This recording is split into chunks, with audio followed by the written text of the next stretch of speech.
Pengiriman Hintalu dari Kabupaten Blitar ke Banjarmasin hasil kerjasama pemerintah Kota Banjarmasin dengan Kabupaten Blitar yang diundur ke bulan April 2024 mendapat tanggapan dari Wakil Rakyat di DPRD Banjarmasin. Semestinya pengiriman Hintalu tersebut sesuai dengan bunyi perjanjian karena di bulan Ramadan kebutuhan Hintalu tentunya semakin meningkat. Pengiriman Hintalu dari Kabupaten Blitar ke Banjarmasin hasil kerjasama pemerintah kota Banjarmasin dengan Kabupaten Blitar yang semestinya dikirim per bulan Maret namun diundur ke bulan April 2024 mendapat tanggapan dari Wakil Rakyat di DPRD Banjarmasin.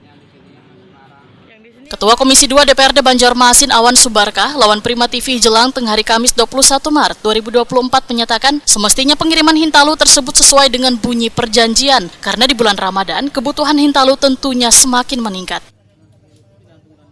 Politisi PKS ini pun meminta instansi terkait untuk kembali menjajaki perjanjian tersebut supaya pengiriman Hintalu dari Kabupaten Blitar cepat terrealisasi supaya harga Hintalu di pasar kada meningkat atau tetap stabil.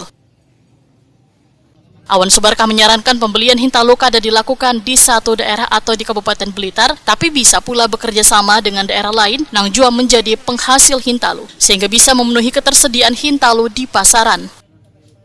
Harapan kita sebenarnya bisa bisa di bulan Ramadan ini sudah bisa jalan ya, harapan kita begitu, supaya bisa menurunkan atau menstabilkan minimal menstabilkan harga sembako, termasuk di dalamnya adalah harga telur kan yang bisa dibeli dari daerah Blitar.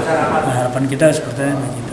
Nah, kalaupun tidak ya memang baik masyarakat, pedagang dan pemerintah kota memang terus bisa melakukan koordinasi untuk bisa terus melakukan pengadaan atau pembelian telur ini dari beberapa daerah agar bisa memenuhi di pasar di Kota Banjarmasin supaya harga menjadi stabil.